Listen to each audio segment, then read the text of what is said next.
함께 읽은 하나님의 말씀은 갈라디아서 2장 20절 말씀입니다. 갈라디아서 2장 20절 말씀을 우리가 한 목소리로 한 마음으로 함께 봉독하겠습니다. 내가 그리스도와 함께 십자가에 못 박혔나니 그런즉 이제는 내가 사는 것이 아니요 오직 내 안에 그리스도께서 사시는 것이라. 이제 내가 육체 가운데 사는 것은 나를 사랑하사 나를 위하여 자기 자신을 버리신 하나님의 아들을 믿는 믿음 안에서 사는 것이라. 아멘. 네, 인간이 생존하기 위해 필요한 욕구가 세 가지가 있다라고 하는데요. 첫 번째는 식욕이라고 합니다. 우리들이 이제 몸이 약해지고 허해지면은 그러면은 이제 음식을 많이 먹어야 된다, 든든하게 먹어야 된다, 그래야 나을 수 있다라고 이제 그렇게 이야기를 하잖아요. 근데 만약에 식욕이 없다는, 우리 저희 아플 때 식욕이 많이 떨어지잖아요. 근데 이런 식욕이 없는 채로 계속 이 상태가 간다라면은 우리는 이 아픈 것들을 이겨낼 그런 어떤 이제 에너지를 얻지 못하게 되는 것이죠. 그렇기 때문에 이 식욕이라는 것은 우리가 생존하는데 꼭 필요한 욕구 중에 하나다라고 이야기를 합니다. 그리고 두 번째는 이제 수면욕에 대해서 이야기를 합니다. 수면욕, 우리가 잠을 자는 이제 욕구를 이야기를 하는데요. 우리가 잠을 자는 동안에 우리 몸의 인체에는 하나님이 되게 굉장히 우리를 신비롭게 그렇게 창조를 하셨어요. 우리가 잠을 자는 동안에는 우리 몸이 그 동안에 깨어있는 동안에 여러 가지 활동을 했었던 그러한 것들을 좀 쉬면서 이것들을 이제 온전히 다시 이제 회복하게 하는 이제 잠을 잘 때 이제 그렇게 우리 인체를 회복이 되도록 그렇게 만드셨는데요. 근데 우리가 잠을 자지 않고 계속해서 깨어있다라면은 우리의 몸도 몸 안에 있는 모든 이제 장기들 또한 우리가 일을 해야 된다라고 인식을 해가지고 계속해서 쉬지 않고 일을 한다라고 이야기를 합니다. 그래서 이게 저도 한번 그 경험 굉장히 이제 신기하다라는 것을 경험을 했던 적이 언제였냐면은 좀 살이 좀 막 불어나기 시작을 해서 다이어트를 해야 되겠다. 근데 이제 어떻게 무슨 다이어트 종류도 여러 가지가 있잖아요. 그래서 저는 간헐적 단식이라는 걸 통해서 다이어트를 좀 해봐야 되겠다 해서 그거를 꾸준하게 거의 한 1년 정도는 이제 했었던 것 같아요. 그랬더니 이제 몸이 굉장히 이제 좋아지는 것이 이제 바로 이제 보였거든요. 간헐적 단식이라는 것이 딱 내가 시간을 정해놓고 이 시간만 내가 먹겠다. 이것을 딱 이제 정해놓고 그 이외의 시간은 내가 먹지 않겠다. 라고 이렇게 결정을 하는 겁니다. 그래서 뭐 하루에 뭐 8시간이면 8시간, 내가 아침에 일어나서 뭐 8시부터 뭐 8시간이라면 뭐 오후 4시까지, 뭐 10시간이라면 뭐 오후 6시까지. 이때만 내가 먹고 그 이후 시간은 내가 아무것도 먹지 말아야 되겠다. 이게 이제 왜냐면은 음식이 안 들어가면은 우리 몸의 장기가 쉬는 시간이구나 라는 것을 이제 알게 돼서 그때부터는 장기가 이제 회복하는 이제 그러한 시간들을 갖는다라고 합니다. 근데 이전에 간헐적 단식을 하기 이전에 저의 생활 패턴은 뭐 먹고 싶은 대로 저녁에 뭐 TV 보다가도 뭐 땡기면은 뭐 냉장고 열어서 뭐 꺼내 먹고 뭐 밤에 치킨도 시켜 먹고, 그러니까 아침에 일어나서 먹고 점심 때면은 또 늘 뭐 깨어 있을 때 계속 이제 먹는 거죠. 저녁에 돼서도 밤 늦게까지도, 잠을 자지 않을 때도 밤 늦게 있을 때도 그때도 뭐 궁금하니까 계속해서 먹고 하니까 장기들이 이제 피로도가 쌓여가지고 점점 제 소화 기능을 제대로 하지 못해서 몸이 점점 이제 불어나게 되고, 이랬을 때 딱 시간을 정해서 장기에게 쉬는 시간을 줘야 되겠다. 그렇게 한 1년 정도 하니까 뱃살도 들어가고 몸도 이제 가벼워지고 이런 것들을 이제 경험을 이제 한 적이 있었습니다. 이렇게 이제 수면욕이라는 것도 우리들의 어떤 육체를 회복하기 위한 시간을 우리들에게 줘야 되는데 이것이 없다면 불면증에 시달리는 그런 사람들이라면은 그러면은 우리의 육체 정신적인 것뿐만 아니라 우리 육체까지도 굉장히 이제 망가지게 만들어서 이 수면욕이라는 것도 우리 생존하는 데서 있어서 이제 가장 꼭 필요한 그런 욕구 중에 하나다라고도 이야기를 합니다. 그리고 이제 마지막으로는 앞에 이제 두 가지는 우리가 어떤 이제 생리적인 욕구를 이야기를 했다라면은 이거는 우리의 정서적인 심리적인 그런 욕구인데요. 이것은 무엇이냐면 바로 인정욕입니다. 인정받는 것.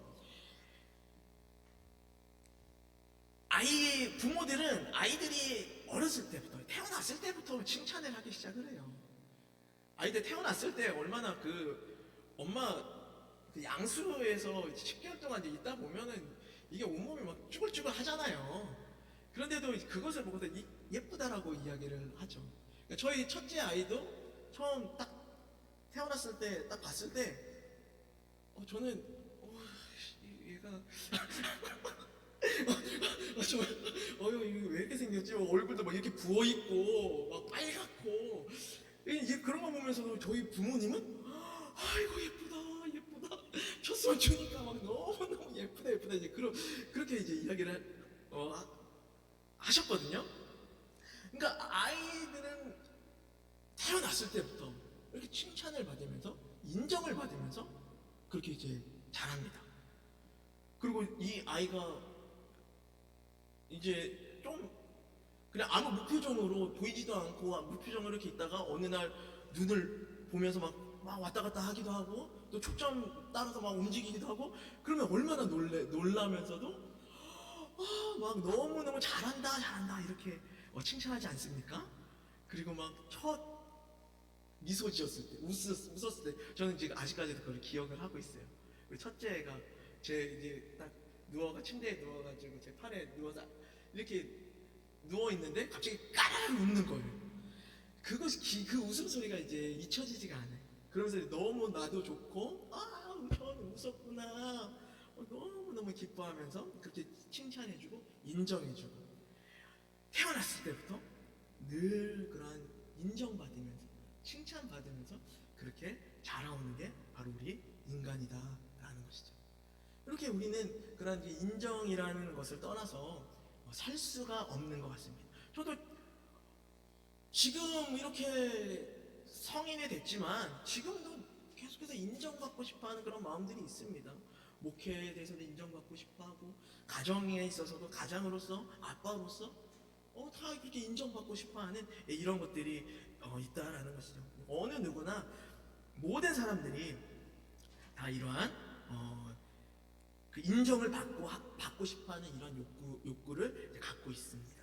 하지만 우리가 인정받지 못할 때 내가 어떻습니까? 내가 인정받지 못한다라고 느껴지기 시작을 할 때는 정말 나에 대해서 알아주는 사람이 아무도 없네. 점점 외로워집니다. 나에 대해서 인정해주지 않는, 나를 알아봐주지 않는 사람이 하나도 없다라는 것 때문에 내가 외로워지고 의욕이 없고 무기력해지죠. 그럼 이런 것이 굉장히 깊어지고 오랫동안 지속이 된다라면은 어떻게 됩니까? 우울증에 빠지기도 하고 대인기피증에 또한 공황장애에 걸리기도 합니다. 그리고 이것들이 굉장히 심각해지면은 나중에는 극단적인 선택까지도 하게 되죠. 이렇듯 인정욕이라는 것은 인간의 생존을 위해서 꼭 필요한 심리적인, 정서적인 욕구입니다. 그런데 예수님께서는 우리들에게 이렇게 말씀하셨어요. 누구든지 나를 따라오려거든 자기를 부인하고 자기 십자가를 지고 나를 따라라. 예수님을 따르기 위한 조건에 대해서 예수님께서 말씀하셨는데 첫 번째가 자기를 부인해야 된다는 것이죠. 부인. 나 자신도 나를 인정하지 않아야 된다.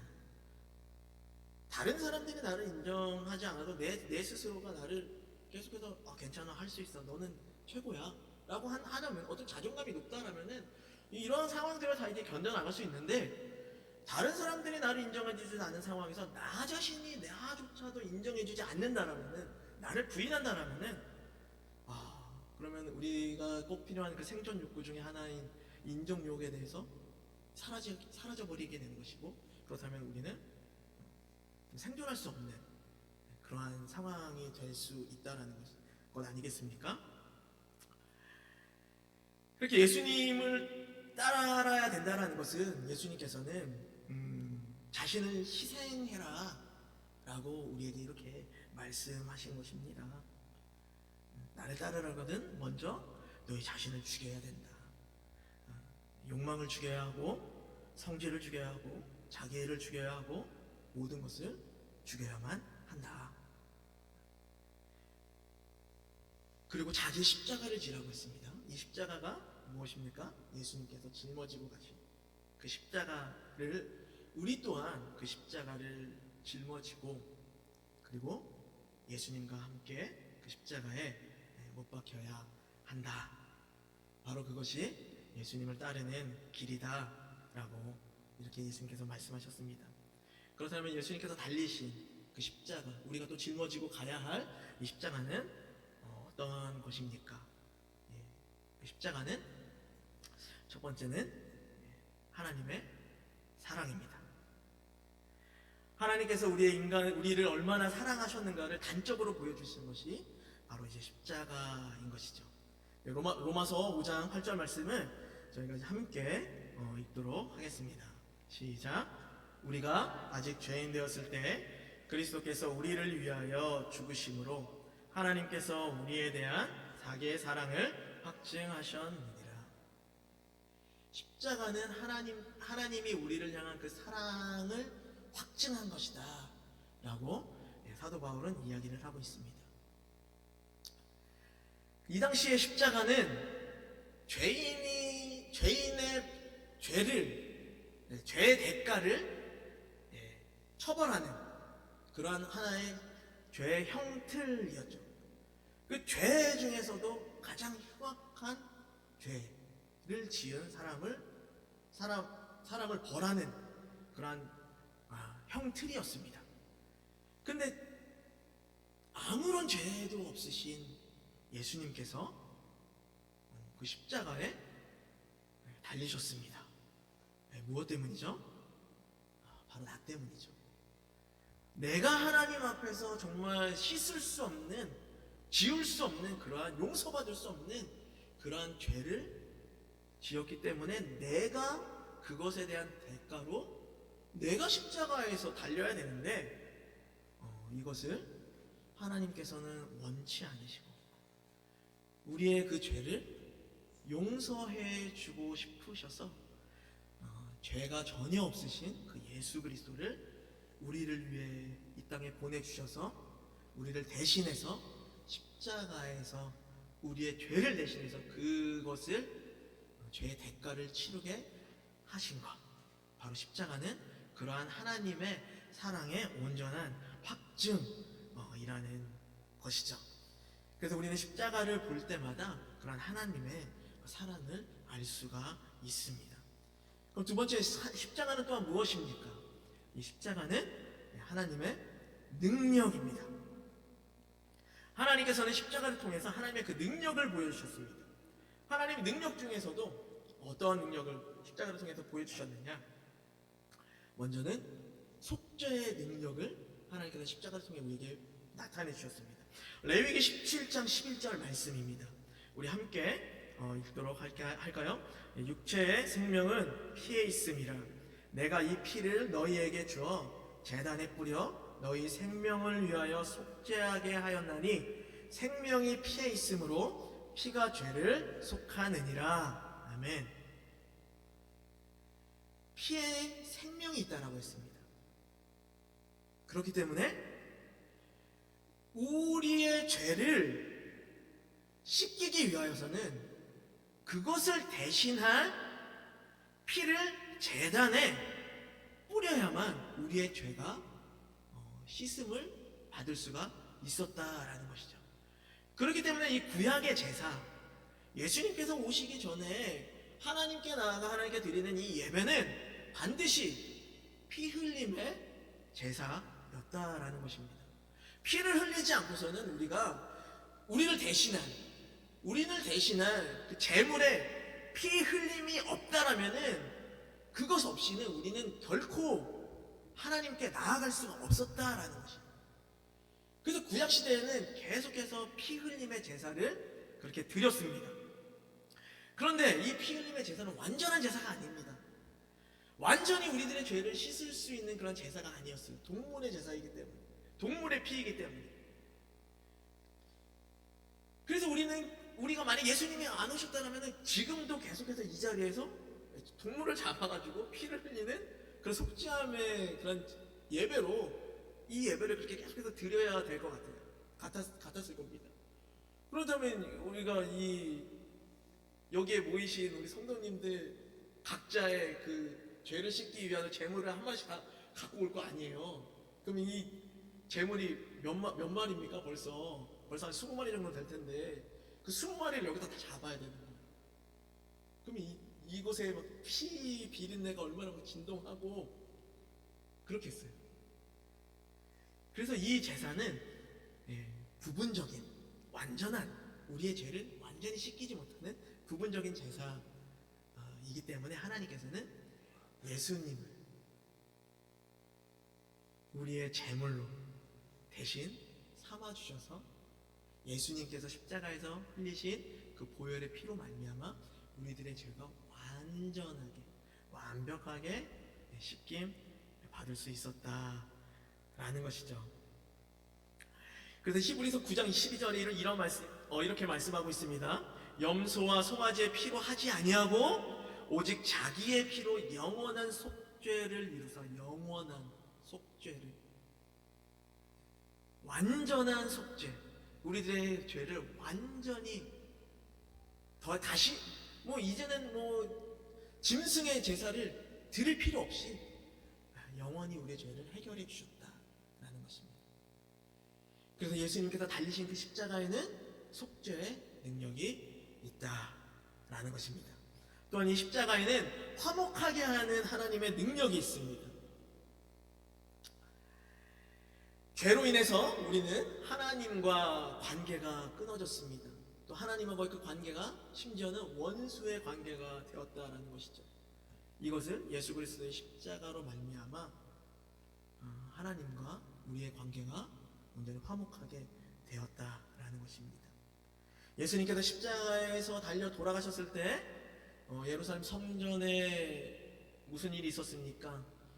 그 성소의 휘장이 위에서부터 아래로 반이 찢어졌습니다.